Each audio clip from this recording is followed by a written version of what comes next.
봐주시면 안 돼요? 아빠가 알면 저 죽어요. 제발요. 아니 이 사람아, 그 시계가 나한테 없다니까? 내 동생이 변호사인데 한번 후회하게 해줘? 내가 다 해결할 테니까 당신은 먼저 나가 있어.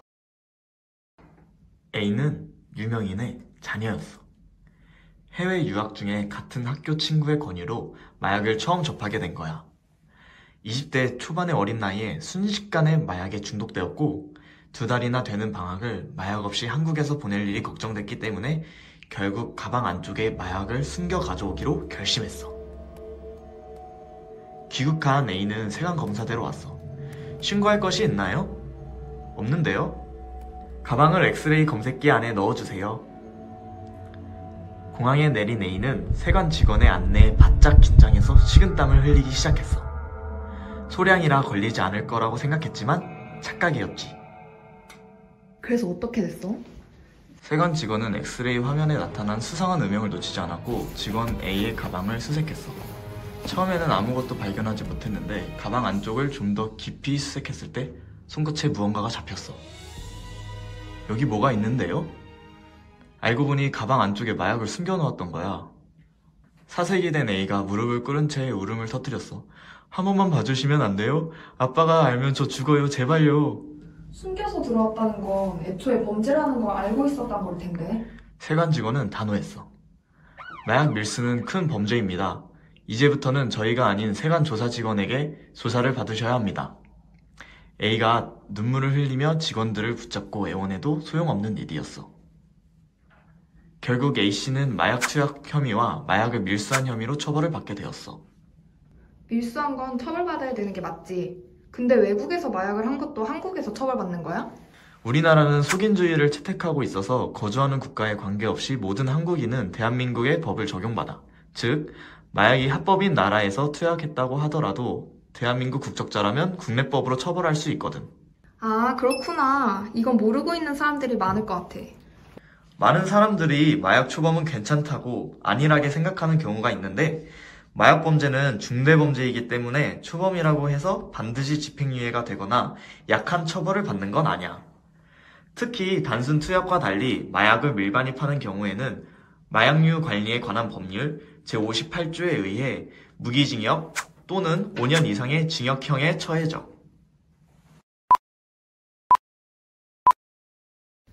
내가 준비한 얘기는 괌으로 여행을 다녀온 한 가족의 이야기야. 세관 신고서와 여권을 제시해주세요. 세관 검사대로 인계된 한 가족의 세관 신고서에는 신고 물품이 없다고 표시되어 있었지만 괌 출국 직전에 면세점에서 고가의 시계를 구매한 것이 확인되어서 담당 직원은 다시 한번 물었어. 해외에서 한 건당 $600 이상의 물품을 구매하거나 현금을 인출할 경우 실시간으로 관세청에 통보되기 때문에 아무리 우긴다 한들 세관은 이미 다 알고 있거든. 면세점에서 여행 직전 시계를 구매했습니다. 가족 대표로 나선 B씨는 살짝 수줍은 얼굴로 손목에 찬 시계를 내보였어. 기내에서 자진 신고를 할까 말까 고민하셨나 보네. 가정이야 어찌됐든 가족 앞에서 떳떳하게 행동하는 모습이 멋있으신데? 그런데 문제는 지금부터야. 담당 직원이 예상 세액을 말하자 B씨의 태도가 180도 변해버린 거야. 뭐? 어떻게? 이 시계는 서울에서 구매한 거고요. 면세점에서 똑같은 걸로 사서 괌 현지에 있는 지인한테 선물했어요. 그러니까 난 여기서 세금을 낼 이유가 없는 거잖아요. 안 그래요? 그러더니 차고 있던 시계를 풀어 아내에게 쥐어주며 내가 다 해결할 테니까 당신은 먼저 나가 있어. 그러시는 거야. 아, 일단 시계를 밖으로 내보낼 생각이구나? 맞아. 그 바람에 시계가 밖으로 반출되지 못하게 막는 세관 직원과 그 가족이 대치하는 상황까지 벌어지고 말았어. 그런데도 B씨의 억지는 끝나지 않았지. 아니 이 사람아, 그 시계가 나한테 없다니까? 내 동생이 변호사인데 한번 후회하게 해줘? 라며 직원을 협박까지 했어. 그럴수록 가정의 권위가 바닥에 뚝뚝 떨어진다는 걸 왜 모르실까? 하지만 우리 세관 직원들은 휴대폰 검사 프로잖아. 한마디로 상황을 종결시켜버렸어. 뭐라고 했는데? 아버님, 이 모델은 국내 판매 사양 확인해본 결과 국내에서는 아직 판매되지 않아 면세점에서만 구입할 수 있는 모델입니다. 미신고 가산세에서 그칠 일을 밀수입죄 처벌까지 받으시려고요? 밀수입죄 얘기까지 나오자 B씨는 끝내 인정했고 관세청 직원은 자진신고를 불이행한 것에 대한 가산세 고지서와 납부하지 않을 경우 체납에 대한 불이익을 감당해야 한다는 안내문을 그에게 건넸어. 그런데 그렇게 당당하던 아버님은 밀수입죄 처벌 얘기가 나오니까 왜 바로 사과를 하셨을까? 그러게, 밀수입죄로 처벌을 받게 되면 어떻게 되는데? 우선 자진 신고를 하지 않으면 사후 납부 및 면세 전 반품 불가, 40%의 가산세 부과 등의 불이익을 받을 수 있어.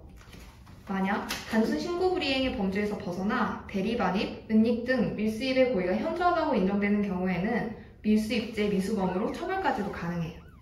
예를 들면 B씨의 시계처럼 수출, 수입, 반송 등의 신고를 하지 않거나 다른 물품으로 신고를 하여 수입하면 5년 이하의 징역 또는 관세액의 10배와 물품 원가 중 높은 금액 이하에 상당하는 벌금이 부과되고 검사 방해죄에 해당할 경우 1,000만 원 이하의 벌금형에 처하기 때문에 결코 가볍지 않은 죄라고 할 수 있지.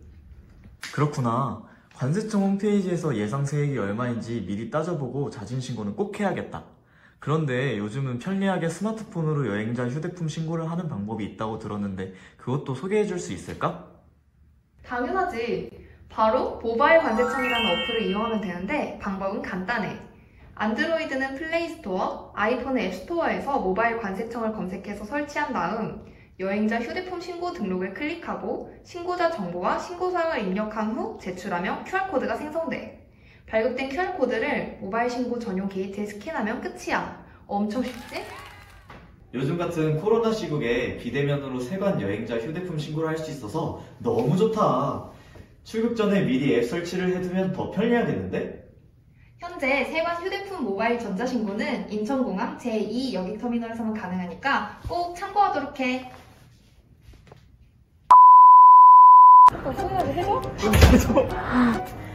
지금 하신 거예요? 네, 한 건데요. 아, 그래. 좋아요. 좋아요, 지금.